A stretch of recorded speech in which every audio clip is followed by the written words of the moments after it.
Olá pessoal, eu sou o Renato Silveira. Oi, eu sou Raquel Gomes. Começando mais um Cinematório Café Expresso e iniciando uma nova série, para esse formato do Cinematório Café, em que vamos discutir filmes em cartaz. O Cinematório Café Expresso começou com a nossa abordagem de séries, A gente estava acompanhando Twin Peaks e depois o Game of Thrones, e agora que as duas séries acabaram, a gente resolveu manter esse formato que deu muito certo, falando agora de alguns filmes que estiverem em cartaz. E claro, quando surgirem aí novas séries que a gente estiver acompanhando, a gente volta também a fazer essa abordagem aqui no nosso podcast. E hoje a gente vai falar sobre Mãe, novo filme de Darren Aronofsky, que está causando sensações, das mais diferentes no público, Raquel? Ouvi dizer que sim, Pois é, com a gente já não foi bem assim, A gente, inclusive, discutiu isso na Central Cinematório, que é uma atração em vídeo do nosso canal no YouTube, quando a gente discutiu sobre hype.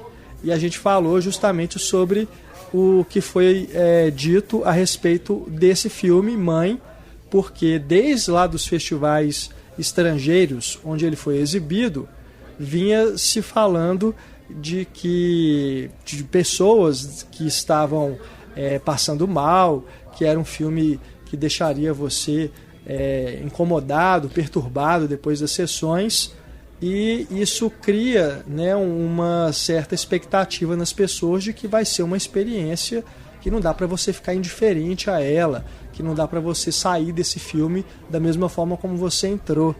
Mas não foi assim com a gente, Raquel? No meu caso, eu senti realmente um incômodo, eu senti agonia, senti angústia, mas assim, nada que tenha tido uma reação física mais séria, como o que se discutiu aí em alguns casos de pessoas que, sei lá, ficaram enjoadas ou ficaram muito perturbadas, assim. A perturbação não me aconteceu, mas eu acho que o diretor consegue construir uma ambientação e uma imersão muito poderosa, assim. Eu estava até pensando assim em como o nível de terror para mim nesse filme é melhor do que quando eu vi It, por exemplo. Com certeza. Então, assim, nesse aspecto do terror, eu acho que ele constrói bem. Mas eu não tive, assim... O meu principal problema com o filme é que eu não tive uma catarse, eu não tive uma epifania, que era a minha expectativa em relação a esse filme. Uhum. Se eu criei alguma expectativa, foi de ter esse tipo de comoção, assim, digamos. E eu não tive. Foi o meu problema. Eu também tive esse mesmo tipo de problema. Eu senti uma angústia, uma sensação claustrofóbica, porque ele filma de perto, a maior parte do tempo.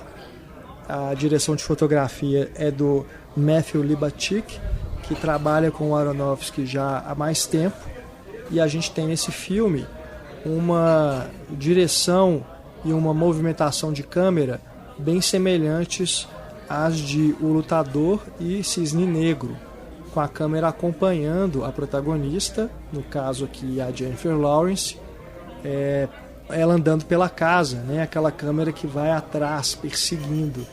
E às vezes até ao redor dela também. Isso. Circular. E a gente encontra esse mesmo tipo de direção e de movimento nesses dois filmes que eu falei, O Lutador e O Cisne Negro.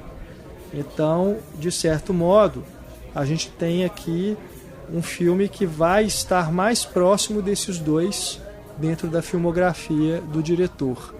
Até mesmo por ele trabalhar aqui também com questões de obsessão, com questões de uma busca por uma perfeição né? Se a gente pegar o personagem do Javier Bardem, que é um poeta que está em busca de uma inspiração, certo?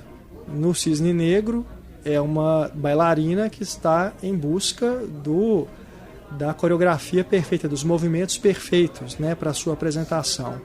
E no Lutador é esse personagem do Mickey Rourke que não se contenta, né, ele vai até o limite, né, vai ao extremo nas suas performances, né, que são teatrais. Né, aquela luta ali, ela não é para valer, por mais que tenha ali aqueles grampos, aquelas coisas que machucam, não é um MMA, eles não estão ali batendo para valer, mas ainda assim é uma performance que busca um extremo, e aqui a gente encontra isso também, essa busca por um extremo, só que a gente está falando isso literalmente, levando em conta que aquele personagem é realmente só um poeta que está em busca dessa inspiração. E tem uma diferença também, porque assim, nesses filmes, a obsessão é do protagonista, é dessa primeira pessoa, onde é o ponto de vista que a gente se coloca.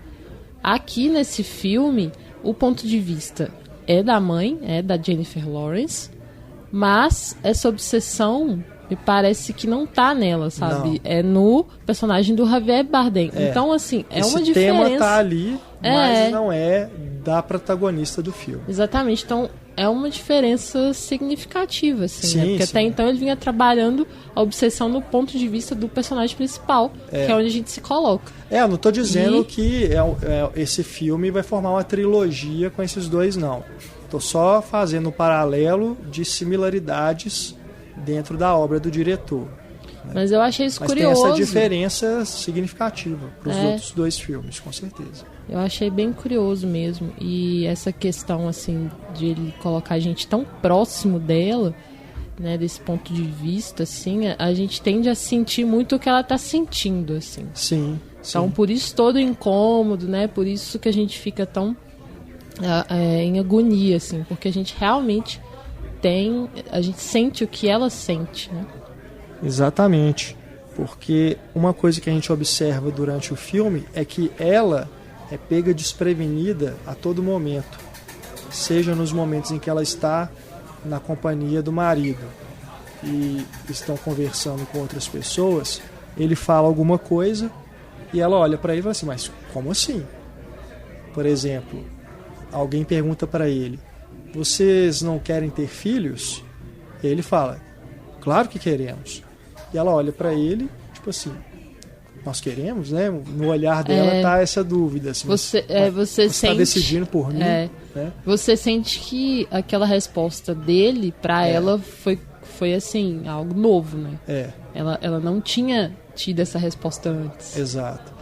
E vários momentos do filme a gente vai ter essa reação da Jennifer Lawrence. Por enquanto, tá, gente? Estamos falando sem spoilers, mas daqui a pouco a gente vai começar a falar com spoilers. Então, se você está ouvindo até aqui e ainda não viu o filme, prepare-se, tá? Porque daqui a pouco a gente vai começar a falar com spoiler. Então você tem esse tipo de reação dela a todo momento. E sem falar nas coisas que vão acontecendo, essas pessoas que vão chegando na casa sem ela esperar, as coisas que acontecem dentro da casa com a presença dessas pessoas que ela também não espera. E por ele filmar de tão perto e do ponto de vista dela, nós também somos surpreendidos, né, com tudo que acontece. Então acho que esse talvez seja o maior mérito desse filme. Ele realmente te puxa para essa experiência. É como se fosse uma correnteza. Você bota o pé ali e você vai ser levado. Não tem muito como você nadar depois para a margem, né? Você é puxado para isso. E é muito fiel a personagem nesse sentido, né?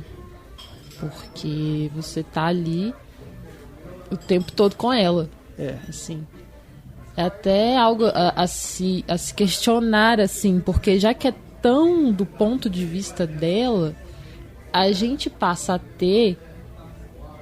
a reconhecer os outros personagens a partir do que ela pensa sobre eles, né? Então, assim, eu sinto que dos outros personagens a gente não tem um aprofundamento, assim, psicológico, né? A gente tem esse ponto de vista muito dela.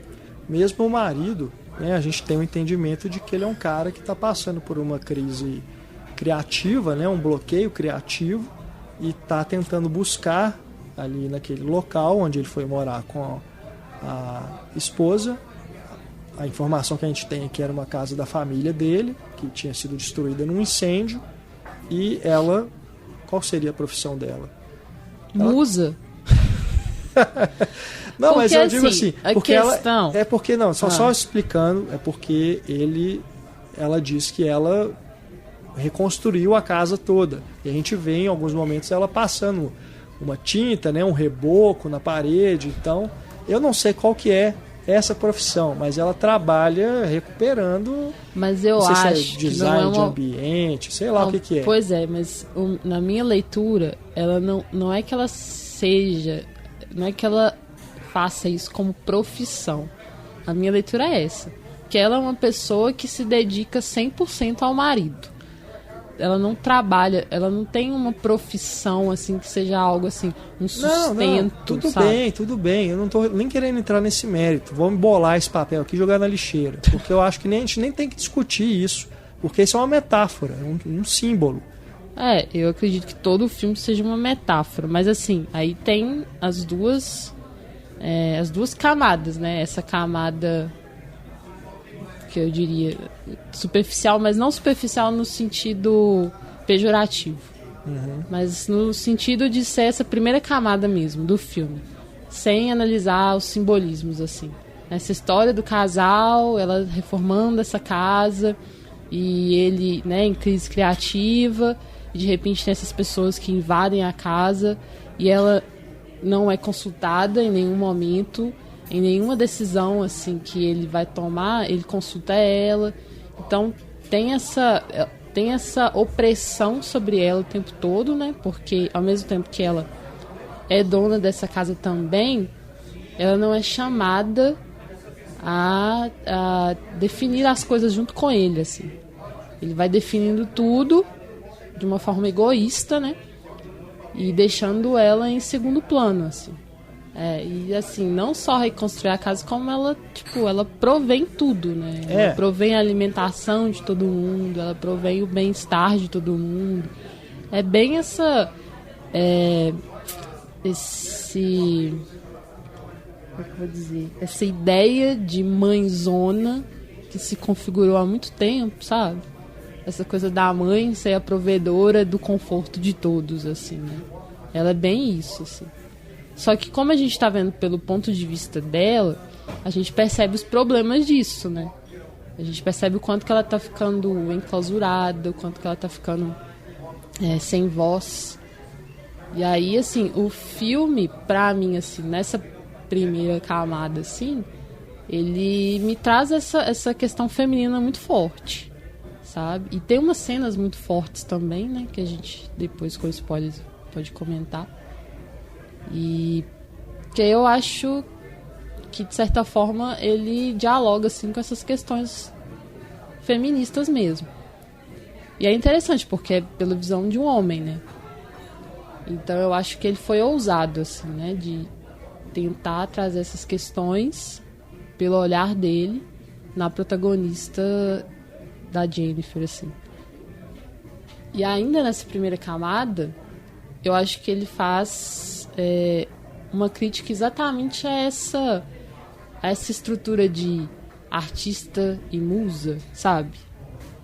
Porque isso é uma coisa até antiquada, na minha opinião. Essa coisa de que para um artista, para um escritor ter inspiração, ele precisa de sua musa, sabe? É uma coisa meio patriarcal, assim. Essa musa, ela, sei, tem essa aura de santa, sei lá, virginal ou muito sexy, enfim, alguma coisa assim. E me parece que ele faz uma crítica a isso, sabe? Dessa estrutura, dessa dinâmica artista musa, sendo que é machista nesse sentido de transformar essa mulher numa inspiração, né, que é uma coisa meio objetificada, assim. Tá. E se fosse o contrário, também haveria um problema? Tipo, Como de uma se mulher fosse... ter uma inspiração em um homem ou em outra mulher. Haveria também um problema nesse sentido? Ah, sim. Eu tô dizendo assim que, pra mim, é uma crítica que ele faz a essa dinâmica em que o homem é o todo-poderoso, o criativo, o que tá fazendo ali os poemas, já fez livro e tal. E ela, como musa inspiradora, é só uma musa inspiradora, sabe? Sendo que ela tem todo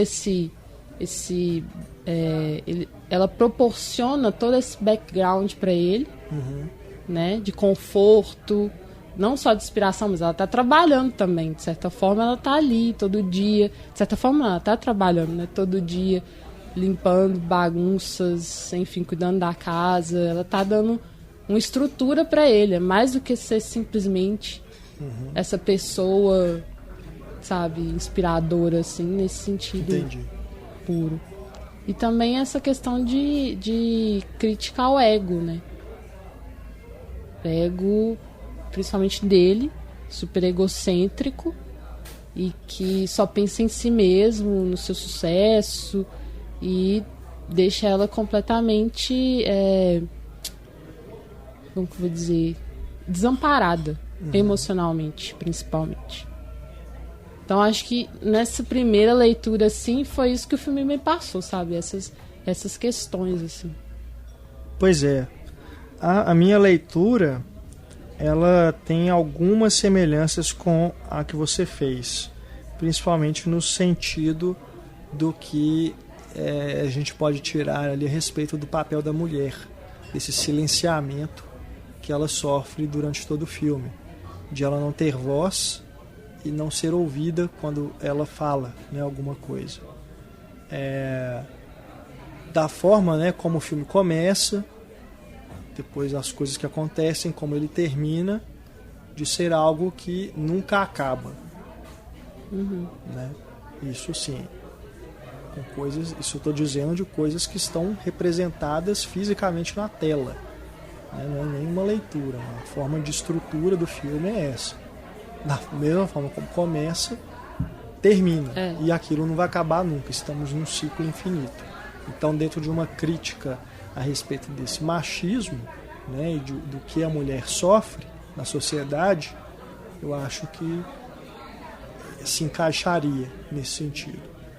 E dentro de tudo que acontece no filme, de todas as loucuras que vão ocorrendo, e você vai ficando aflito com aquilo, né, coisas que aparentemente nem estão conectadas umas com as outras, né, as coisas vão, aquelas pessoas vão entrando na casa e você, como eu disse, você é pego de surpresa junto com a personagem principal e você fica sem entender, mas por que essas pessoas estão entrando aqui? Por que isso tudo está acontecendo? Esse circo, né, demoníaco que está acontecendo nessa casa. Ali você vai tirando algumas coisas, né, da sua cabeça, né? Então, por exemplo, essa coisa do ego, para mim ela bateu mais como uma reflexão sobre fama e todos os problemas que a fama traz, considerando que aquele poeta seria a representação de um artista que consegue fazer algo que se torna um sucesso tremendo, no caso um poema, né? Quando que hoje em dia um poema vai dar aquela repercussão toda e as pessoas vão atrás do autor pedir autógrafo, né? Tirar foto e tudo, persegui-lo como uma celebridade. Pior que estão fazendo isso por muito menos. Pois é, por muito menos. O que eu digo assim, o anacronismo disso. Né? Poema hoje é algo que as pessoas não dão muito valor. Né? No filme ele coloca isso como se fosse uma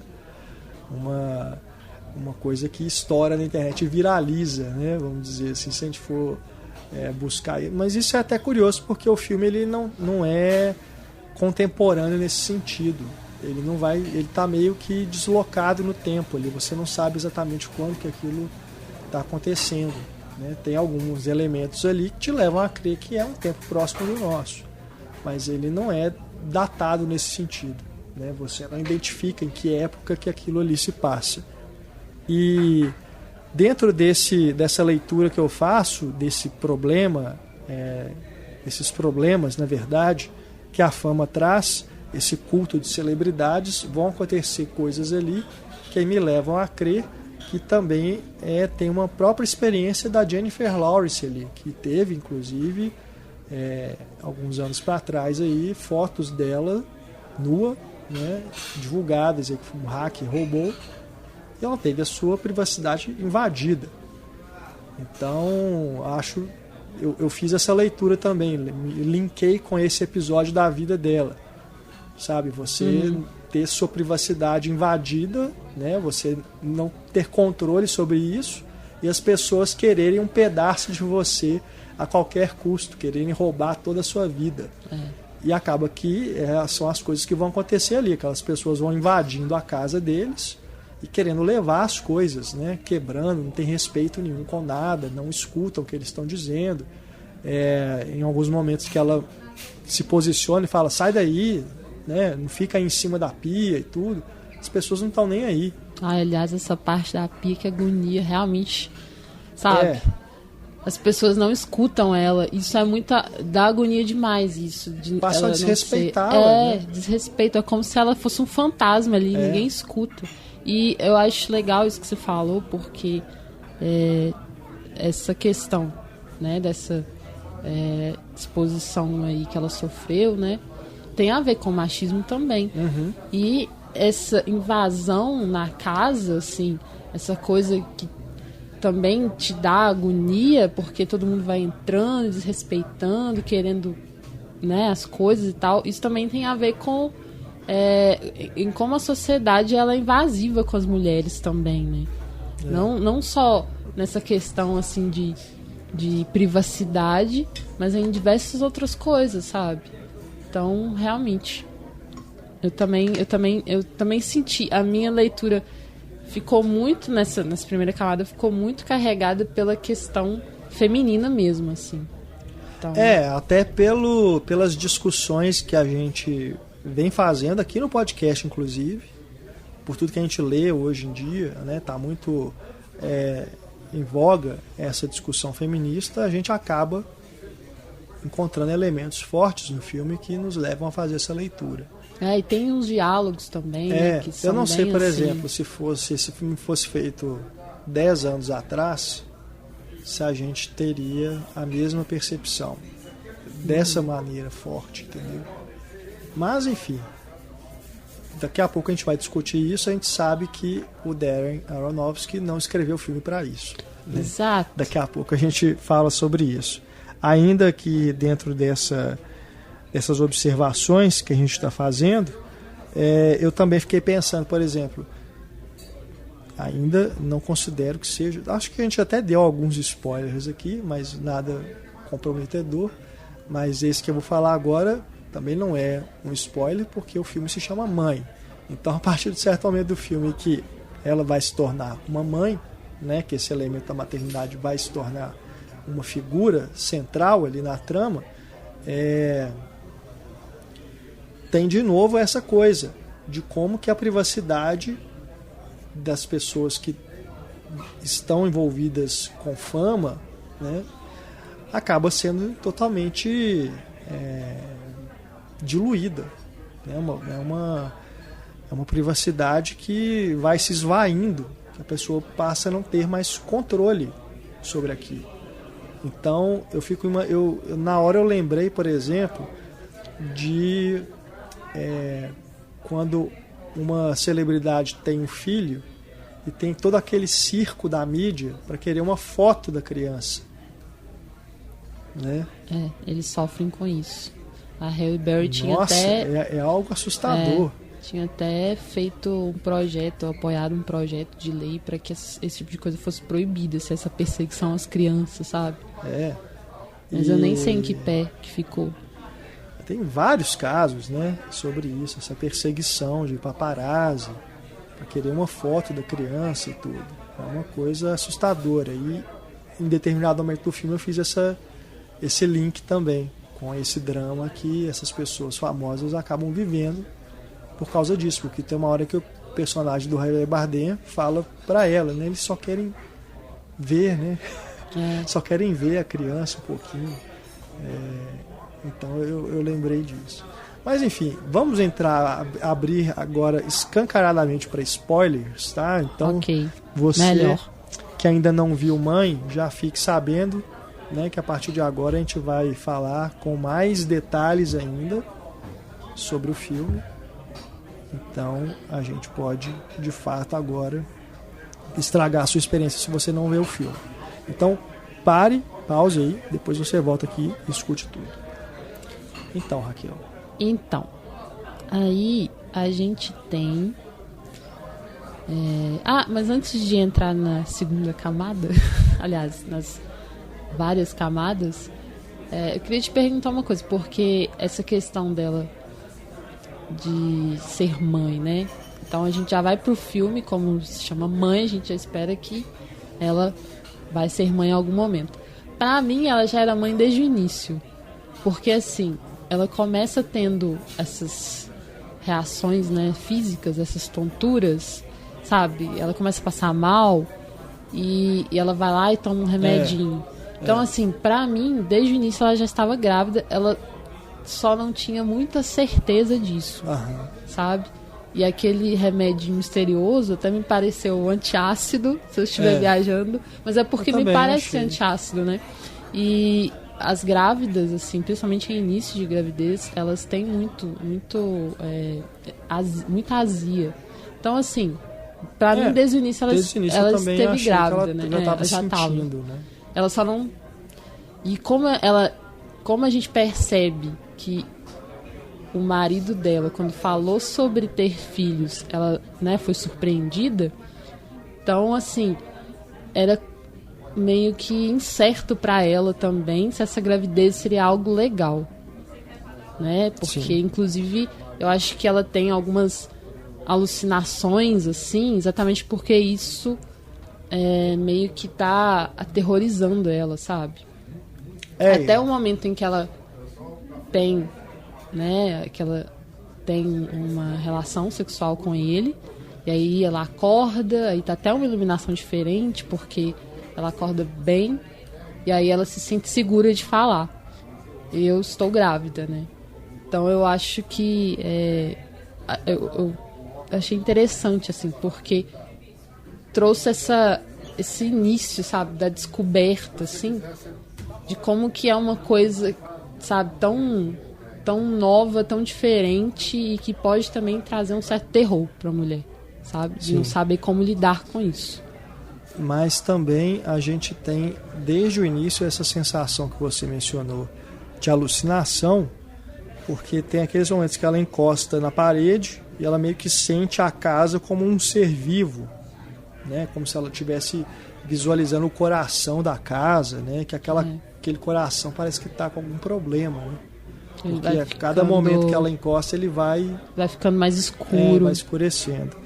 E tem uma relação simbiótica dela com a casa, né? Isso é curioso.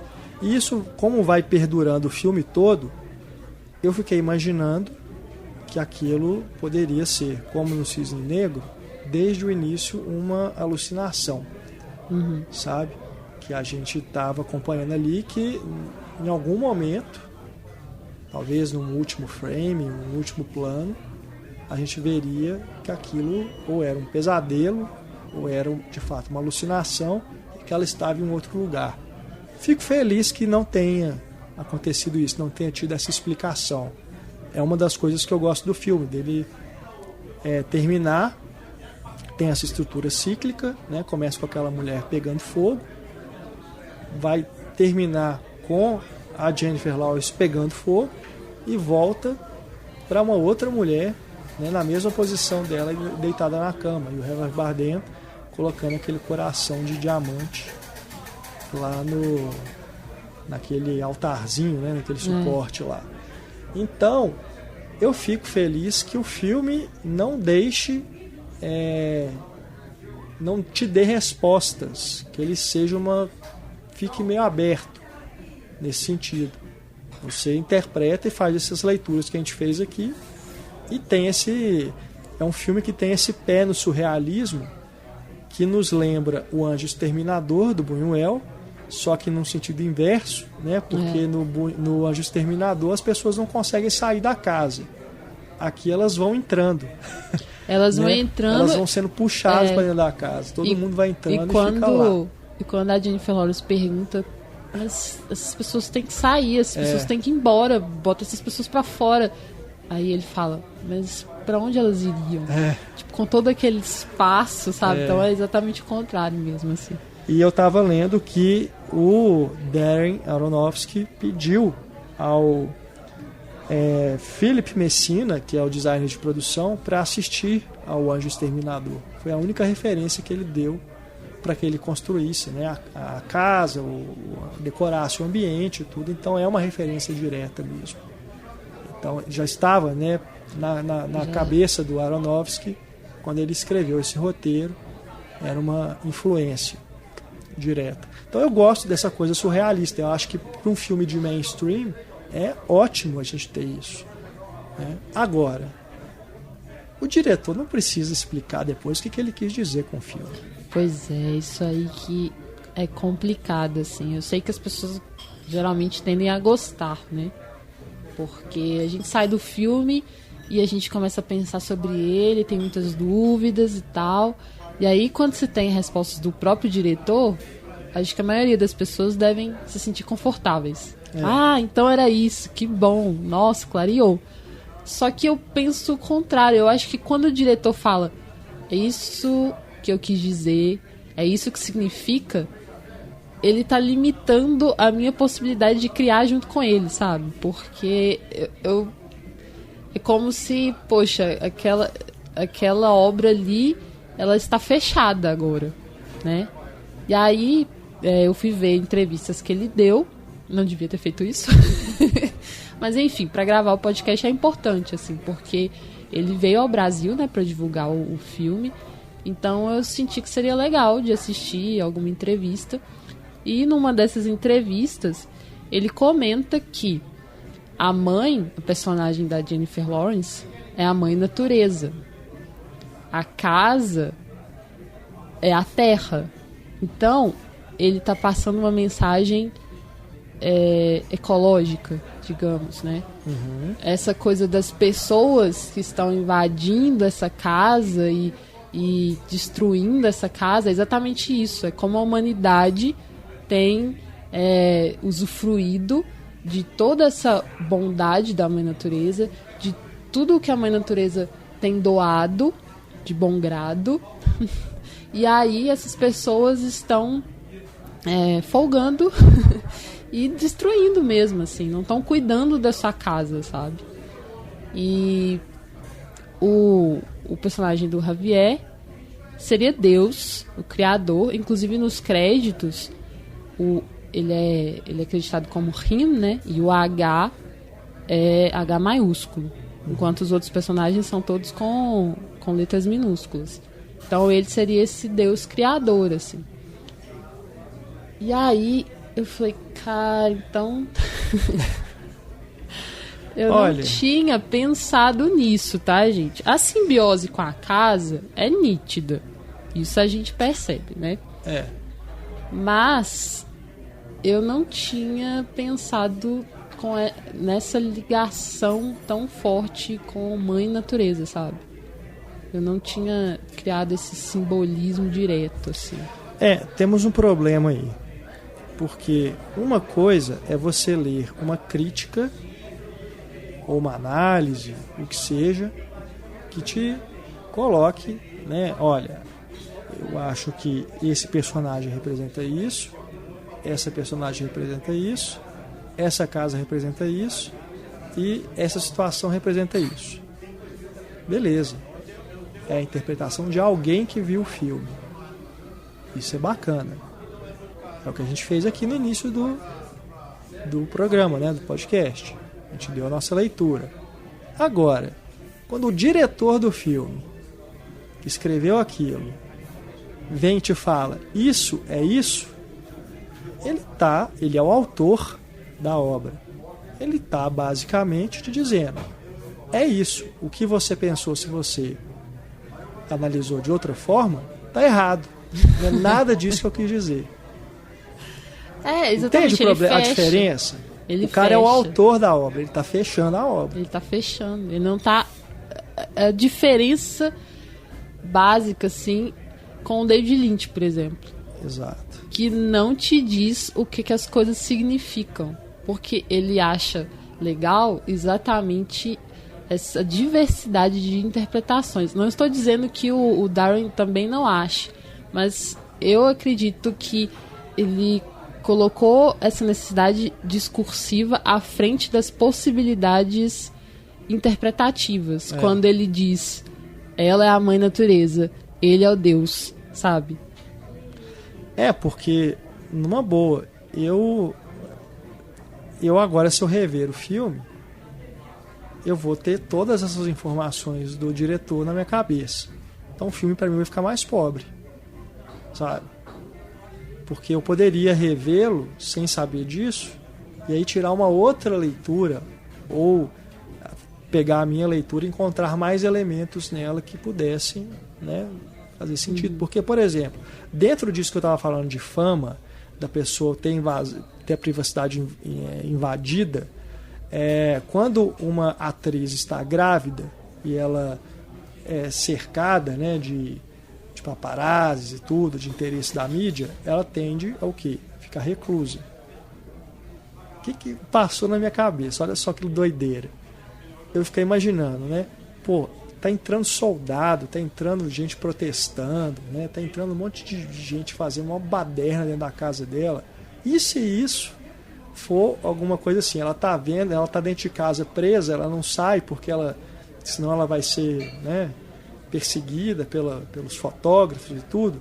Então, se isso for um pesadelo que ela está vivendo, né, que ela está sonhando ali, ela está dormindo, ela tendo um pesadelo e alucinando, e isso aí não for coisas que ela viu na televisão, por exemplo, ou leu na internet, que está tendo guerra, que está tendo protesto na Venezuela, cacete, que for, né, essas confusões lá nos Estados Unidos também, sabe? E se não está misturando tudo dentro dessa lógica de sonho que a gente já viu no próprio Lynch, em outros filmes, né?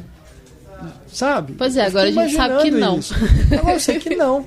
Porque isso ali, de fato, e aí é pior ainda para mim. Porque de fato eram soldados mesmo que estavam representando aquilo mesmo. É guerra mesmo. É a guerra mesmo, é a humanidade que está destruindo o planeta. Porra. É a humanidade. É a humanidade com todos os seus problemas ali. E tem as referências bíblicas também. Pois é, isso aí então, cara. Aí, bom. Porque... Na entrevista que eu vi, ele não. Eu vi uma entrevista rápida. Ele não falava dessas referências assim. Essas pessoas são realmente essas referências. O que eu vi, ele falava da mãe natureza, da casa ser a terra, de ele ser o criador. Mas as outras referências, da boca dele eu não vi. Aí eu vi em algumas críticas que eram todas iguais em relação a essas referências, que quem entra na casa, né, que é o personagem do Ed Harris e da Michelle Pfeiffer, representa Adão e Eva. Inclusive, aí você vai fazendo as ligações, sabe? Porque, nossa, Eva é uma personagem ousada, né? Ela vai lá e pega a maçã proibida. E assim, né? Problemática. Mas, bom, aí... E aí ela é representada exatamente assim. A Michelle Pfeiffer é super ousada pra frentex, né? Você vê que tem ali uma sexualidade... É bem luxúria, assim. E os filhos deles são Caim e Abel, que tem, inclusive, um matando o outro. E eu vou confessar pra vocês que, assim, no primeiro momento que eu vi o filme, que eu só vi o filme uma vez, eu gostaria até de voltar nele pra perceber mais coisas, mas, assim, vendo a primeira vez, essa referência bíblica não me passou pela cabeça. Nem pra mim. E aí eu fiquei pensando sobre isso. Porque pra ele parece ser uma coisa muito importante, essa narrativa bíblica, porque ele já trabalhou com isso em Noé, em outro filme, porque eu não vi todos os filmes dele. Que já trabalhou. Esse tema religioso perpassa, né, a filmografia. Pois é. E aí eu vi muita gente falando que ele fez um resumo da história da humanidade através da leitura bíblica, das referências bíblicas. Basicamente, assim, passando né, desde o início, como se fosse a Gênese ao Apocalipse. Porque realmente tem um apocalipse no filme, assim, uma destruição total. E cenas, assim, aterrorizantes no sentido gráfico. E aí eu pensei, nossa, mas a história da humanidade, na minha opinião, ela não se resume à história bíblica. A bíblica é uma entre várias narrativas, entende? Então, talvez por eu não dar essa importância tamanha à narrativa bíblica nesse sentido, eu não tenha, sabe, percebido que era esse o discurso dele, assim. Eu também não. Pois é, acho que a gente está diante de um curioso caso em que o filme que o diretor fez é pior do que o filme que a gente viu. Porque geralmente acontece do diretor falar isso, né? De que quando ele lê uma crítica, que viu uma leitura legal, ele fala assim, pô, o filme que o crítico viu é melhor do que o filme que eu fiz. Sabe? Parece que é isso. O filme que ele fez, se é isso aí que ele está dizendo, né, abertamente nas entrevistas e tudo, pra mim é um filme mais pobre do que aquele que eu vi. Por isso que eu disse, se eu voltar a ele agora, ele vai diminuir pra mim, porque eu vou ver tudo que o Aronofsky falou. Eu vou ver todas essas representações. O Ed Harris e a Michelle Pfeiffer são Adão e Eva. Aí tem essa coisa de eles irem lá, né, no coração de diamante, quebrar, e aí Deus fica pé da vida e expulsa os dois do Jardim do Éden. É isso aí. Então, sabe, agora as coisas já estão assim, preto no branco. Preto no branco, né? Paia. E... Desculpem até o uso da gíria aí, mas que paia. Pois é, então assim, eu quero até ver mais, assim, do que ele tem outras entrevistas e tudo, para ver se ele tem defendido, sabe, tudo do filme, assim, todos os significados do filme mesmo, ou se ele tá deixando um pouco mais aberto. Porque eu preferiria que deixasse mais aberto mesmo, assim. Mas essa coisa da metáfora, ela é complicada, né? Porque, assim, quando ela é muito direta, eu não sei, eu acho que ela precisa ser realmente mais, sabe, mais complexa, assim. Você entende? Se for essa história, tipo, história Adão e Eva, história... Eu não sei, eu não me senti apegada, assim, na boa.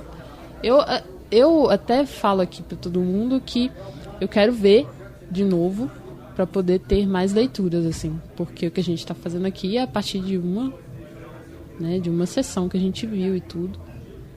E eu vou dizer que eu não sei dizer ainda. É o que a gente acabou de falar, não tem como você fazer outra leitura agora. Pois é, mas... Tudo que a gente imaginar... vai estar ligado a isso, né? Não vai estar, o problema é esse. A gente sabe que o diretor não quis dizer nada disso. Entendi. Ele não quis falar de fama, ele não quis falar de feminismo, não quis falar de machismo, nem nada. Ele estava querendo contar a história da Bíblia. Com uma mensagem ecológica. Entendeu? O diretor, tipo, agora ele vai ter só as pessoas que gostam dessa leitura do filme, dessa visão do filme. Porque todas as outras estão erradas. Eu acho que tem diretor que tem que calar a boca. Eu acho que o Darren Aronofsky perdeu uma grande oportunidade de ficar calado. Você não viu nenhuma entrevista dele, não? Não, eu li algumas coisas agora, né? Justamente falando disso aí. Tudo a mesma coisa também. Exatamente isso. Então, assim... Ok, Aronofsky. Então, eu Fique quero com seu ficar... filme bíblico. Então, eu pra mim... vou continuar com o filme que eu imaginei na minha cabeça. Isso que eu ia dizer. Eu acho que eu vou me apegar a esse filme que tem essas críticas, sabe? Que eu consegui ler nessa primeira camada, sem esses simbolismos bíblicos todos, assim. Até porque, dentro dessa história bíblica, essa coisa, Adão e Eva, sabe? Cara, isso traz tanta consequência, tipo assim, tanta interferência na cultura, até mesmo pra mulher, sabe? De culpar a gente das coisas. Então, assim... enfim. Pra que ficar voltando nisso? E assim, voltando dessa forma, sabe? Porque eu não vejo, já que é isso, assim... Eu não vejo qual que é... Não sei, o posicionamento dele em relação a isso. Ou, sabe, a crítica em si em relação a essa narrativa bíblica. Vamos só contar uma história da Bíblia de uma forma original. Enfim, eu acho que tá... Não sei. Ficou estranho depois dessas explicações, assim. Ficou esquisito, sabe? Então, assim, aprende com David Lynch. Não precisa explicar as coisas tão explicadas. Porque com certeza o David Lynch quis dizer alguma coisa com aqueles símbolos, aquelas cenas malucas e tudo, né? E talvez se ele explicasse, a gente se decepcionaria, falasse, pô, eu achava que era outra coisa. E o legal é justamente isso, ele deixar a obra aberta. Não, e olha só, essa coisa de ele ser o Deus. A primeira vez que eu vi esse filme, pra mim, os dois tinham a mesma importância, assim, naquele relacionamento, no sentido, assim, de se são deuses ou não, mas os dois são, assim, sabe, de mesma importância, sabe? E os dois estavam, pra mim, os dois eram criadores. Porque ele cria através das palavras. Ele faz livro, ele faz poema, ok. Mas ela cria através de outras formas. Ela cria através da casa, ela cria vida, ela gera vida, sabe? Então, pra mim, foi muito significativo, por exemplo, quando ele consegue escrever o poema, ele tem um poema pronto, e antes disso ela sente o neném mexer, assim. E isso é completamente ofuscado, porque pra ele é mais importante que o poema tá pronto, e aí, sabe... Isso é outra coisa também. O poema, ele é um MacGuffin.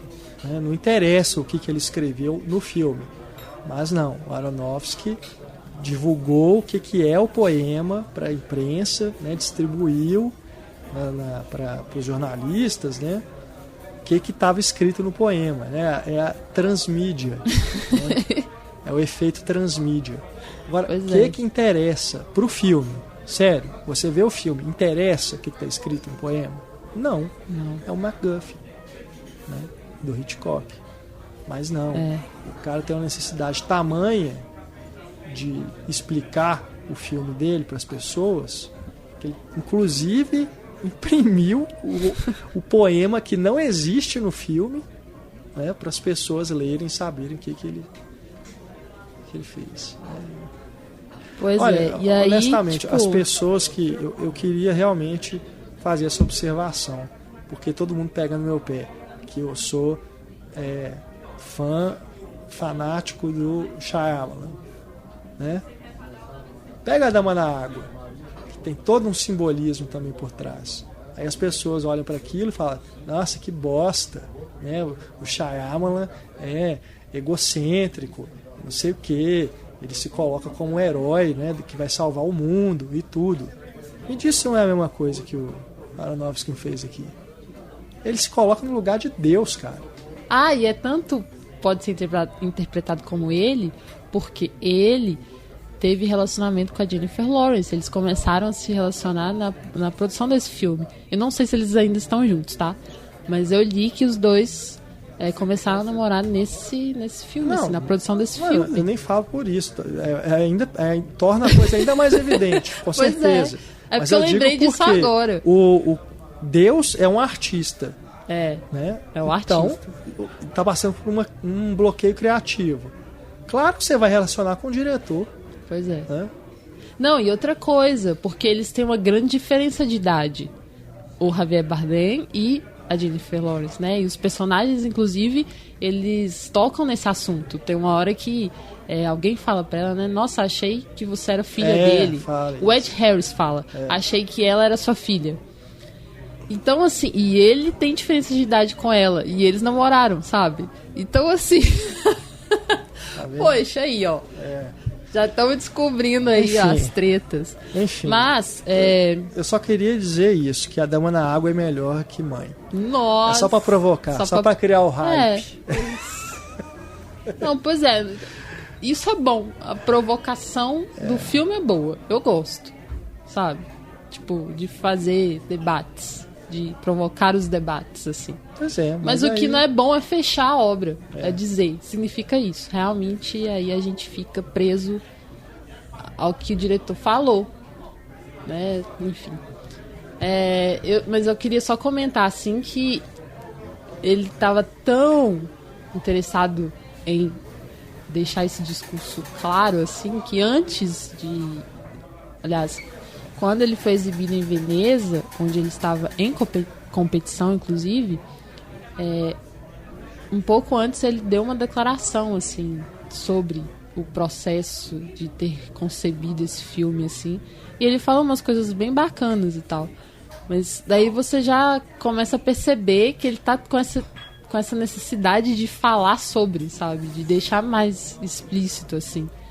E aí ele fala que com toda essa angústia que ele tá sentindo do que tá acontecendo no mundo, essa coisa do aumento da população, a questão do ecossistema, política, conflitos e tudo, ele teve a ideia do filme como num sonho de febre, assim. Ele acordou de manhã e aí a ideia do filme veio, e diferente dos outros filmes dele, que ele demorou muito mais tempo para concluir, para escrever e tudo, para conceber mesmo, esse ele conseguiu fazer o primeiro rascunho em 5 dias, e aí dentro de 1 ano ele já estava filmando. Mais uma prova de que ele se coloca como Deus no filme. Porque é a mesma coisa que acontece com o Javier Bardem.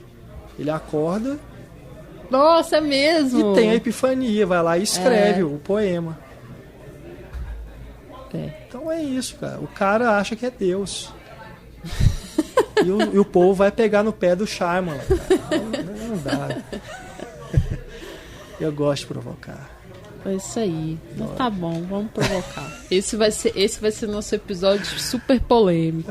E também outra coisa que eu não gosto, quando dizem assim, filme 880, ou você ama ou você odeia. Não, aí também não. Não existe isso, na minha opinião, assim. Eu acho que você pode ficar em dúvida se você ama ou você não ama, ou você sente mais ou menos, enfim. São muitas nuances, assim, pra gente, né, detectar que ame ou deixe. Eu tô mais pendendo pra deixá-lo agora, mas eu acho que o filme tem muitos méritos, né? Essa questão do envolvimento, da narrativa. A gente envolve completamente. O elenco inteiro tá muito bom, né? A Jennifer Lawrence realmente tá excelente, mas não acho que tá melhor que a Natalie Portman, por exemplo. Falaram isso também, né? Que a Jennifer Lawrence, esse filme é pra Jennifer Lawrence e que o Cisne Negro foi pra Natalie Portman. Não acho que a Jennifer Lawrence já fez trabalhos melhores de atuação. Ela tá muito bem nesse filme, sim. Mas não vejo aqui uma performance para ganhar Oscar, como foi o caso da Natalie. É isso, assim. Eu fico com o filme primeiro que eu vi, assim, e que me bateu muito mais forte a questão feminina do que a questão ecológica, apesar de que eu acho que a questão ecológica também é importante, né, gente? Mas os simbolismos femininos, pra mim, me batem muito mais forte, assim. Aí algo que eu queria acrescentar é só uma sensação, assim, que perdurou depois que o filme acabou e que eu acho importante compartilhar, assim, que eu me senti triste, sabe? Eu senti uma tristeza mesmo, um peso, assim, porque ele o diretor me colocou nesse lugar, né, dessa mulher que se doa tanto o tempo todo e não tem nada em retorno. Ela não é ouvida, não é amada, não é enaltecida. Então eu fiquei com esse sentimento de tristeza por ela, sabe? De ver que acabou pra ela ali, mas aquilo ia retornar numa outra mulher. Esse ciclo infinito. Então acho que essa foi uma sensação dark, assim. E o Darren falou na declaração dele lá sobre o filme, ele fala que muitas pessoas podem se perguntar por que esse filme tem uma visão tão sombria.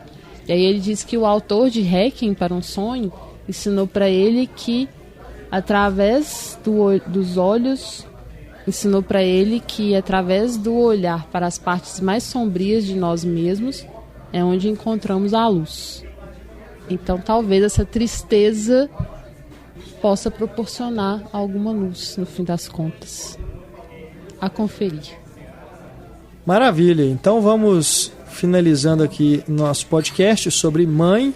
Recomendamos que você, se ainda não o fez, escute o podcast Plano Sequência, em que Fernando Machado, Pedro Tobias, Marina Oliveira e Leandro Luz discutem a filmografia do Aronofsky, né? Fique de olho também no Cinematório, que devem pintar críticas, né? Mais textos aí sobre Mãe também, que o pessoal do Plano Sequência deve escrever, né? Para dar esse fecho aí nesse debate que eles fizeram sobre a filmografia do diretor. Nosso e-mail para você que quiser escrever para a gente é o contato@cinematório.com.br. Estamos nas redes sociais, Instagram, Facebook, Twitter, só procurar lá por Cinematório. Assine o nosso feed, lembrando que inclusive agora temos feeds separados para cada podcast, então tem o feed do Cinematório Café, o feed do Plano Sequência e o feed do Em Foco.